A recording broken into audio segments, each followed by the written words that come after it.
ఒకసారి సాయంత్రం ఒకసారి పర్వాలేదన్నారు పెద్దవాళ్ళు.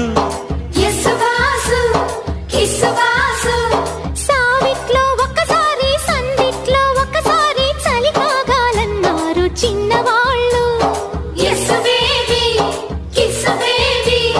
కొక్కరో బంగారు కోడి ముద్దడితే ముదిరింది వేడి.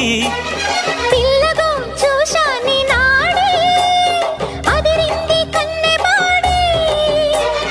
గుట్టుగా దోపిడి చెయ్యనా గుమ్మడి తాళలేను తీపి రాపిడి. నిన్నేమడగను ఎట్టాడగను ఒకసారి ఒడిలోకి రమ్మని.